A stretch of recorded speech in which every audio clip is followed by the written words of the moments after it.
네, 교육부가 지난 10일이죠. 현재 중학교 2학년 학생들에게 적용될 2028학년도 대학 입시 제도 개편 시안을 발표했습니다.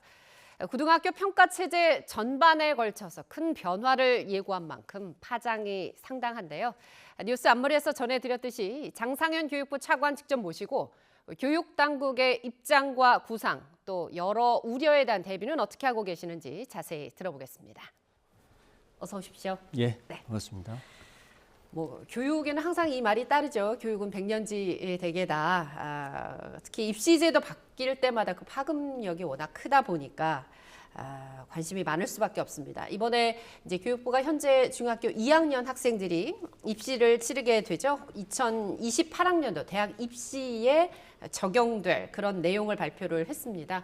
왜 2028학년도 대입부터 이게 적용이 돼야 되는 걸까요?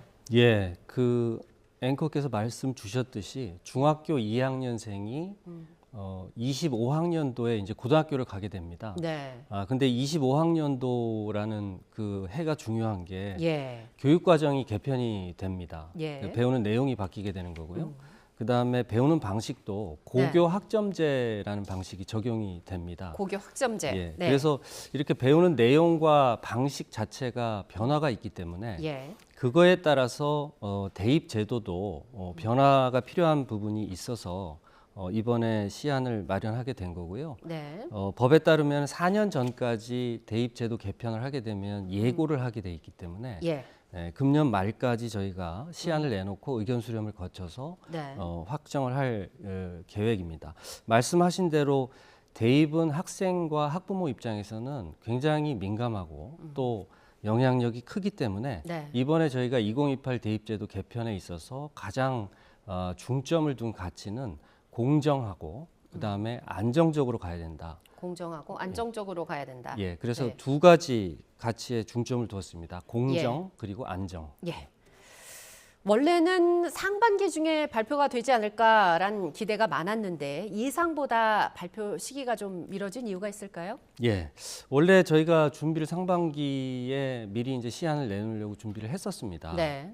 근데 워낙 이제 대입 제도가 예민하고 특히 고교 학점제가 도입이 되는 마당에 예. 그 내신 성적을 어떻게 산정을 하느냐가 네. 학생, 학부모 입장에서는 굉장히 우려가 많았고 네. 또 현장 교사 또 네. 학생들을 뽑는 대학 당국 입장에서도 이 부분에 대한 여러 가지 의견들이 있었습니다. 그렇군요. 그런 의견들을 드려야 됐고 네. 또 아시겠지만 6월 달에 킬러 문항에 대한 논란이 있었고 예. 공정 수능에 대한 요구가 사회적 요구가 높아졌습니다. 예. 그래서 그런 점들도 저희가 좀 더 꼼꼼히 짚어보고 더 다져야 될 필요가 있어서 네. 다소 좀 이게 시일이 좀 지연이 됐다 이렇게 말씀드릴 수 있겠습니다. 네, 좀 더 신중함을 기하다 보니 예상보다는 조금 늦어진 것이다라는 네. 말씀이신 것 같습니다. 일단 구체적 내용을 좀 살펴볼 텐데요. 가장 먼저 눈에 띄는 게 내신 평가 등급이 바뀌었어요. 기존의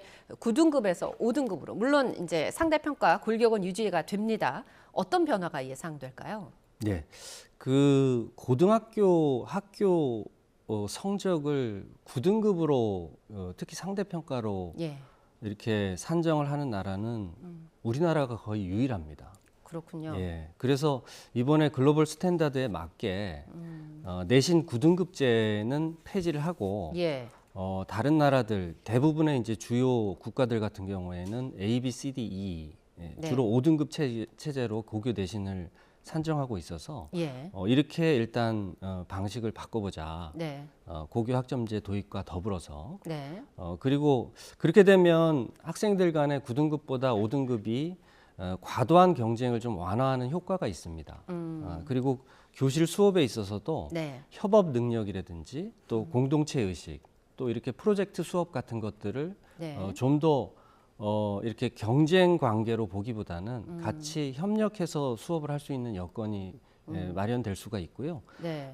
또 한 가지는 그 고교 학점제가 도입이 되게 되면 3년 동안 수강하는 과목이 한 50여 개 과목이 되는데 50여 개 과목 모두 네. 일관된 평가 방식, 일관된 평가 방식으로 해서 네. 절대 평가와 상대 평가를 두 가지를 다 병기를 하게 되면 예. 변별력도 확보가 되면서 예. 또 학교 공부를 열심히 하는 학생들이 공정하게 평가를 받을 수 있다라는 네. 점을 저희가 주목을 해서 네. 이렇게 안을 시안을 마련하게 됐습니다. 네, 특히 이 내신 평가 같은 경우에 이제 지금 중학교 2학년 학생들이 고등학생이 되는 아까 차관님도 말씀하셨습니다만 2025학년도부터는 이 고교 학점제가 적용이 되니까 그거와 굉장히 밀접한 관련이 있습니다.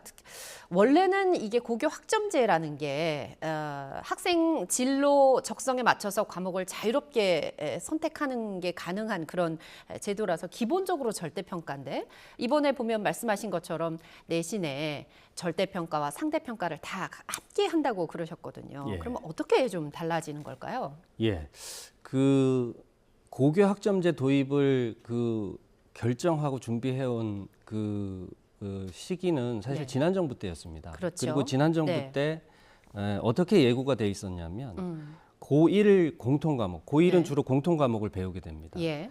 9등급 상대평가를 고1에선 하고요. 네. 선택을 하게 되는 고2, 고3 때는 선택 과목에 대해서 그냥 상대평가 없이 절대평가 방식으로 하겠다. 5등급으로. 예. 네.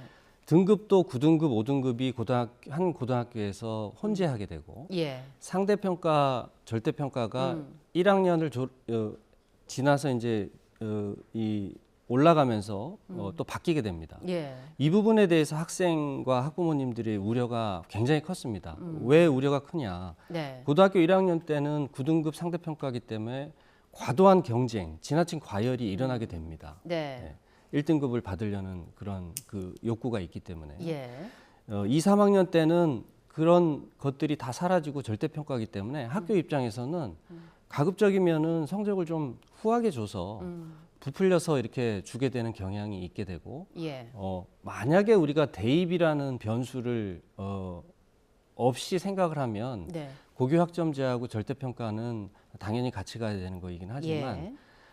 대입이라는 변수가 엄연히 있는 상황에서 네. 고2, 고3에 해당하는 과목들을 성적 부풀리기 우려가 있는 절대평가 방식으로 전면 전환하게 되면 대학에서는 이 성적을 네. 굉장히 신뢰하기 어렵게 됩니다. 그럴 수 있겠군요. 어떤 학생이 열심히 했고 어떤 학생이 좀 역량을 갖췄는지를 보기에 굉장히 어려운 자료들이거든요. 예. 그래서 저희가 고민 끝에 네. 또 한 가지 상황은 학령 인구가 감소되고 있어서 네. 9등급으로 평가를 하게 되면 소규모 학교나 이 선택 과목 중에 소수 학생이 듣는 과목은 예. 1등급이 나오기 어렵습니다. 어려운 그런 예. 구조죠. 그렇게 네. 되면 또 공정한 평가가 되기 어렵고 예. 변별력을 확보하기 어렵기 때문에 이번에 5등급으로 전면 전환하고 1, 2, 3학년에 걸쳐서 일관되게 절대와 상대평가를 같이 병기를 해보자. 그래야 네. 학교 현장의 공교육 파행을 막을 수 있고 또 내신에서 공정성하고 변별력을 확보할 수 있지 않느냐. 네. 그렇게 판단을 했던 겁니다. 그렇습니다. 이번 발표안에 따라서 말씀하신 것처럼 이제 고교 전체 학년에서 말씀하신 것처럼 전 과목은 절대 평가 플러스 5등급 상대 평가를 동시에 하면 반대로 점수 받기 쉬운 과목으로 이제 또 학생들이 네. 몰릴 수 있어서 이게 또 고교 학점제의 초대 취지와는 좀 어긋나는 거 아니냐 이런 반론도 있거든요. 예, 그런 걱정이 있을 수 있습니다. 다만 이제 고교 학점제 내용으로 들어가 가지고 보게 되면 예. 학점제라고 그래서 모든 과목이 선택 과목은 아닙니다. 저희가 공통 과목이라고 해서 모든 학생이 필수로 들어야 되는 과목이 있어서 그 과목에 있어서는 점수 받기 쉬운 과목으로 따로 선택하기는 어렵고요. 선택 과목에 있어서도 저희가 5등급 상대평가라는 제도를 안전장치로 마련해 놨기 때문에 네.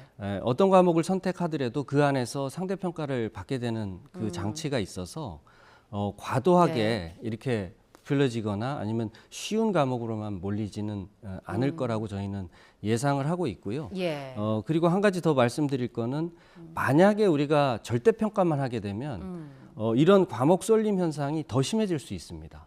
그런가요? 예, 왜냐하면 그 과목들이 그 성적 부풀리기 과목들이 더 심한 과목으로 다 선택을 하게 되고 예. 변별력이 없는 상태에서 성적이 나오기 때문에 네. 그리고 대학 입장에서 보면 이 고교 학점제로 한 내신 성적이 신뢰할 수 있어야 학생을 뽑을 수 있는데 예. 이번에 이제 상대평가, 절대평가가 병기가 되게 되면 예. 저희들이 대학에 그 대입에서 성적 정보로 드릴 수 있는 정보가 굉장히 풍부해집니다. 예를 들어서 원점수, 평균 점수, 또 절대평가를 하게 되면 성취도별로 분포 비율이 나오고요. 예. 그다음에 과목의 평균도 나오고 그다음에 상대평가로 나온 1, 2, 3, 4, 5등급 등급 예. 점수도 나오기 때문에 이런 것들을 종합적으로 판단해 보면 학생에 대한 아주 더 정밀한 평가가 가능해진다는 네. 점이 저희가 이렇게 좀 고민하게 된 결과입니다. 그렇군요. 학생에 대한 정밀한 평가가 가능해지는 만큼 학생들을 또 그만큼 절대 평가에 대해서도 준비해야 되고 상대 평가에 대해서도 준비해야 되는 부담감이 늘어나는 건 아닐까 하는 그런 우려도 있습니다. 지금 내신 평가 얘기를 했고요. 이번에 네. 수능 과목에서도 이제 큰 변화가 있습니다. 네, 네. 모든 학생이 이제 문이과 구분 없이 영어, 수학, 국어 그리고 탐구 영역까지 다 응시를 해야 된다는 거죠. 구체적으로 어떤 내용입니까? 예, 사실 문이과 구분이 없는 거는 이미 2018년부터 고교 교육과정이 문과하고 이과가 구분이 폐지됐습니다. 예. 이게 그 문과 이과가 자꾸 이렇게 이 언론지상에 나오고 문제가 되는 게 수능에서 선택 과목이 있기 때문에 그랬습니다. 예. 주로 예전에 이공이나 이렇게 이과 계열로 그 진학하고자 하는 학생들이 선택하는 과목하고 네.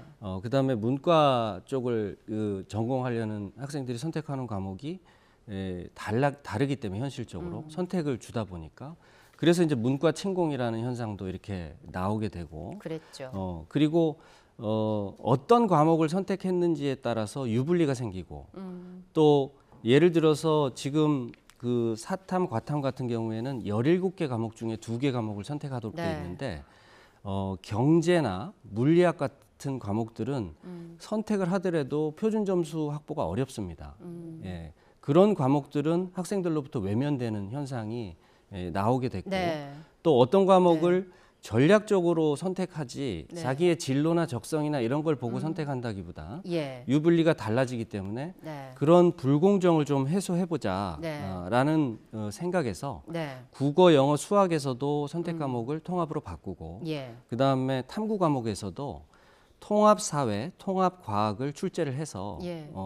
모든 학생이 같은 문제를 보고 수능 점수를 산출할 수 있도록 예. 그렇게 저희가 바꿨고 네. 그 이면에는 네. 앞으로 미래 사회에서 필요한 인재가 융합적이고 통합적인 사고를 할 수 있는 인재가 필요하다라는 예. 측면도 같이 잠재돼 있습니다. 네. 말씀하신 것처럼 융합적, 통합적 인재 양성을 위해서 또 선택 과목의 어떤 유불리 문제를 해결하기 위해서 이번에 이렇게 모든 학생이 국어, 영어, 수학, 탐구 영역 똑같이 이제 응시를 하는 것으로 수능이 지금 바뀌게 됩니다. 현재 중학교 2학년 대상으로 한 이제 대입 제도가 이렇게 바뀌다 보니까 당사자는 물론이고 이제 고2을 앞둔 지금 중3이 조금 굉장히 불안해한다는 그런 얘기를 하고 있습니다. 그런 일이 있으면 안 되겠지만 혹시라도 재수를 할 경우 중3 학생들이 현재 제도, 대학 입시 제도, 내신 평가 제도에서 하다가 갑자기 1년 만에 재수를 하게 되면 이게 확 바뀌니까 어떻게 보면 이제 공통사회, 공통과목 부담이 포함되니까 재수생들 부담이 클 수밖에 없거든요. 예, 그 부분은 조금 과도한 우려인 것 같고요. 이유를 좀 설명을 드리면 예. 중3 같은 경우에는 현 제도로 대학 입시를 치르게 되고 네. 중2는 이제 개편이 됩니다. 그렇죠. 그 대입을 할 때 첫 번째 이제 내신 성적이 들어가게 될 텐데요. 예. 그 중3은 9등급으로 평가를 받게 되죠. 예. 다만 만약에 이제 재수를 하게 돼서 다시 도전을 할 때에는 기존에 받았던 9등급을 5등급으로 환산할 수 있는 장치들이 마련이 돼 있습니다. 그리고 예. 대학에서 이 합리적으로 환산하는 방법들을 구비를 해둘 겁니다. 그래서 5등급으로 환산하는데 전혀 무리가 없고요. 그 다음에 과목에 있어서도 네. 예를 들어서 이렇게 걱정들을 하시는데 통합사회, 통합과학이 되면 네. 공부하지 않았던 과목들이 여럿이 들어와 가지고 그렇죠. 수능 볼 때. 예, 그러는데 지금 2015 개정 교육과정, 그러니까 지금 중3들이 이 공부하게 될, 고등학교에 예. 가서 공부하게 될 내용들을 살펴보게 되면 네. 지금 통합사회, 통합과학에 해당하는 출제 범위의 과목이 이미 고등학교에 들어가 있고 그걸 네. 그대로 배우게 돼 있습니다. 그래서 출제 네. 범위나 이런 것들이 달라지지 않고 국어, 수학, 영어도 선택 과목이 없어졌지만 예. 공통적으로 보는 그 과목이기 때문에 출제 범위가 동일합니다. 학점제로 바뀌더라도. 그래서 시험을 보게 되는 출제 범위, 그 다음에 내신 성적에 대한 환산 이런 것들이 다 네. 이렇게 이렇게 전환될 수 있도록 다 준비가 돼 있기 때문에 예. 전혀 걱정하실 필요 없다. 오히려 사교육 업체들이 이런 것들을 좀 불안 마케팅으로 활용하고 있는 것 같습니다. 아, 그렇게 보시나요? 예. 네. 이 내신 등급 이제 아까 내신 평가 얘기를 해 주셨습니다만 9등급에서 이제 5등급으로 어떻게 보면 등급 간 간격이 이렇게 넓어지니까 내신 변별력이 좀 떨어지는 거 아니냐. 네. 그렇게 될 경우 예. 오히려 특목고나 자사고 같은 데의 그 인기가 늘어나서 교육 양극화가 더 심해질 수 있지 않냐 이런 예. 우려가 나오는 것도 사실입니다. 예. 이번에 이제 저희가 대입제도 개편을 한다고 그래서 특정한 유형의 고등학교가 유리해진다고 단언할 수는 없습니다. 왜 그러냐면 네. 전체 학년에 걸쳐서 어쨌든 상대평가가 절대평가하고 같이 산출이 되기 때문에 네. 물론 9등급으로 매기다가 5등급으로 매기게 되면 간격이 넓어져 가지고 많이 들어오고 변별력이 떨어질 거 아니냐. 예. 그 부분은 있겠지만 5등급으로 바뀌더라도 1, 2등급을 받는 퍼센티지가 조금 늘어나긴 했지만 여전히 1, 2등급으로 들어오려면 네. 굉장히 공부를 열심히 해야 되고 그리고 지금 예고된 대로 2, 3학년 그 과목에 대해서 절대평가를 한다거나 네. 완전 절대평가를 할 경우에는 그럴 경우에는 특목고 자사고가 오히려 더 좀 유리해지는 측면이 있는데 이번에 안전장치를 뒀고 네. 저희들이 주목하는 거는 뭐냐면 기존의 일반 고등학교하고 특목고등학교하고 이런 격차 문제가 예. 저희들이 지난 6월달에 공교육 경쟁력 제고 방안을 발표를 하고 네. 학교 현장에서 수업 평가 혁신, 교원 역량 강화 네. 이런 것들을 발표했는데 이 타겟이 일반적인 일반 고등학교에 맞춰져 있습니다. 예. 그래서 이 문제는 사실 지금 있는 상황을 놓고 유불리를 따질 게 아니고 네. 우리가 제도는 둘 간에 공정하게 가져가되 일반고의 공교육력을 제고하는데 네. 더 역점을 두어야 될 문제라고 생각을 합니다. 네. 뭐 심화 수학을 도입하는 방안도 나오고 그러다 보니 이번 개편안에 대해서 우려가 나오는 것도 사실입니다. 사실 개편안 앞에서도 말씀드렸습니다만 확정안이 아니고 시안이거든요. 그렇습니다. 앞으로 어떤 단계를 거쳐서 확정을 하게 되는지 간략하게 좀 정리해 주실까요? 예, 저희가 이번에 시안이라고 말씀을 드렸고요. 네. 시안을 발표하는 당일날 국가교육위원회에 보고를 했습니다. 예. 국가교육위원회 산하에 대입제도 특별위원회라는 게 별도로 구성이 돼 있고 예. 이 시안을 가지고 아주 폭넓은 의견 수렴을 거치게 됩니다. 뭐 FGI도 할 거고 설문조사도 할 거고 그런 과정도 거치고 교육부에서는 11월 달에 대국민 공청회도 지금 예정이 돼 있습니다. 네. 그래서 그런 의견들을 충분히 듣고 그 과정에서 보완될 건 보완이 돼야 되겠고 예. 또 아까 말씀하신 심화 수학도 저희가 추가 검토안으로 내놨기 때문에 네. 여러 가지 의견을 가지고 종합적으로 판단을 해서 네. 연말까지 확정을 하겠다라는 네. 게 저희 지금 방침입니다. 네. 차관께서 나오셨으니까 교육계 현안도 몇 네, 가지 좀 네. 여쭈어보겠습니다. 정부가 이제 의대 정원을 확대하겠다 대통령 공약 사항이기도 하고요. 근데 이제 지금 보니까 예상보다 확대폭이 훨씬 늘어날 거란 그런 전망들이 지금 나오고 있습니다. 마침 오늘 저녁에 이제 고위 당정협의회에서 의대 정원 확대 계획 발표 앞두고 최종 조율하는 자리가 될 거다라는 예고가 지금 나오고 있고 그 자리에 또 교육부 장관, 부총리도 예, 지금 가 부총리께서, 계시거든요. 예, 예. 네, 어떻게 생각을 하고 계십니까? 그 의대 정원 그 확대는 저희들도 필요하다고 보고 있고요. 예, 다만 이제 구체적인 규모는 보건의료 인력에 대한 수급 계획을 세우고 산정을 하는 복지부의 업무이고 복지부에서 규모가 확정이 되면 저희는 어느 대학에 어떤 방식으로 의과대학에 정원을 배분을 할 거냐, 그리고 어떤 이게 새로 가르치려면 또 퀄리티가 있어야 되기 때문에 그런 평가, 이제 의과대학에 대한 평가나 인증 이런 문제를 후속 조치로 하게 될 것입니다. 규모가 결정이 되면 저희가 추후 구체적으로 검토할 예정입니다. 그렇군요. 자, 서희초 교사 사망을 계기로 우리가 교권 회복에 대한 다양한 논의가 현재 지금 이루어지고 있습니다. 어제 한 달여 만에 교사들이 이제 다시 모여서 아동복지법 전면 개정을 강력히 요구하고 있는데 교육부에서도 여러 가지 교육 현장의 이런 목소리를 듣고 계시잖아요. 어떤 방안들을 좀 생각하고 계실까요? 예, 저희는 지금 지난번 8월 달에 교권 회복 종합 방안에서 발표해 드렸듯이 일단 국회에서 이제 교권보호 사법이 개정이 됐는데 이것도 준비 절차를 거쳐서 시행이 돼야 됩니다. 그래서 준비하는 작업, 후속 조치를 하고 있고 저희들이 크게 보는 거는 세 가지입니다. 첫 번째는 교권과 학생 인권의 균형이 필요하기 때문에 우선은 9월 초에 저희가 생활지도 고시를 제정을 했고 그거에 대한 자세한 해설서를 이미 보급을 했고요. 여기에 덧붙여서 지금 시도의 학생인권 조례의 개정 방향을 저희가 예시안으로 제시하는 것들을 추진하고 있고 두 번째는 중요한 게 아동학대 대응입니다. 이 부분도 지난번에 법이 개정되기 전이라도 신속하게 교육감에 신고가 들어오면 교육감의 의견을 제출할 수 있는 절차를 이미 가동을 하고 있습니다. 저희들이 확인해 보니까 이미 현장에서 의견 제출이 이루어지고 있는 점을 확인하고 있고요.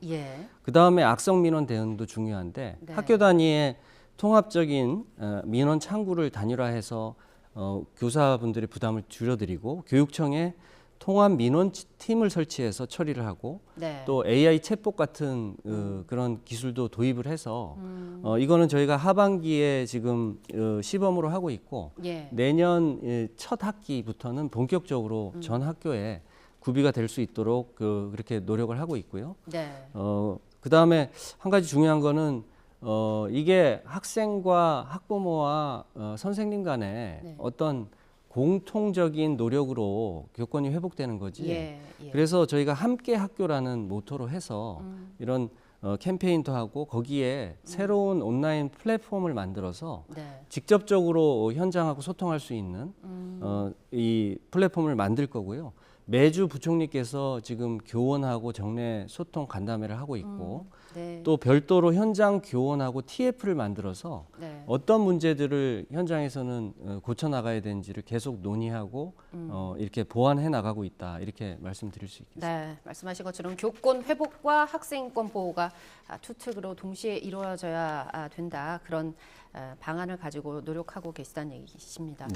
하나만 마지막으로 더 여쭐게요. 올해 초 이제 교육부에서 학교폭력 근절 종합 대책 발표했는데 지난주 이제 장관께서 국정감사에 출석해서 학교 전담 경찰관 역할 강화하는 등 좀 더 강력한 대책 또 추가하겠다 이런 얘기도 해주셨거든요. 현재 발표된 그 종합 대책들 어떻게 추진이 되고 있을까요? 간략하게 좀 소개해 주시죠. 우리 소위 말해서 이제 학교 전담 경찰관 SPO라고 하는데요. 전국에 한 1000여 명 정도 지금 활동하고 계십니다. 선생님들이 요구하는 거는 이 SPO의 역할이 학교폭력 예방 교육이나 뭐 이런 선도 여기에 좀 머물지 말고 학교 밖에서 발생하는 학교폭력 사안에 대해서는 우리 학교 전담 경찰관이 좀 전담을 해줬으면 좋겠다. 왜냐하면 학교 안 같은 경우에는 선생님들이 직접 목격을 하고 교육 활동하고 연관이 있지만 밖에서 발생하는 것들은 선생님들이 파악하기도 어렵고 신고가 들어와도 핸들링하기가 되게 어렵거든요. 그래서 일단은 SPO들이 주도적으로 학교 밖의 학교폭력 사안을 전담해서 처리할 수 있는 방안을 저희가 지금 초안을 만들어 가지고 경찰청하고도 논의를 하고 또 그거에 필요한 인력이 필요하다면은 증원이 돼야 되기 때문에 행안부라든지 기재부하고 논의를 이제 시작을 하는 단계고요. 조만간에 구체적인 역할 강화 방안을 저희가 내놓고 발표를 해서 선생님들께도 안내를 해드릴 겁니다. 처음에 저희가 교육 100년 대계라고 말씀드렸는데 누구는 만년 대계라는 그런 말씀하시더라고요. 아마 자녀가 있는 가정에선 교육 정책이 나올 때마다 또 학교 현장에서 발생하는 많은 일들에 대해서 관심을 가질 수밖에 없는데 아까 개편안 그 말씀하신 대로 시안이라고 하셨으니까 학생 또 수험생 학부모 또 교육계 전문가들 의견 충분히 수렴돼서 확정되길 바라면서 오늘 차관님 얘기는 여기까지 듣도록 하겠습니다. 지금까지 장상윤 교육부 차관과 함께했습니다. 고맙습니다. 네, 감사합니다.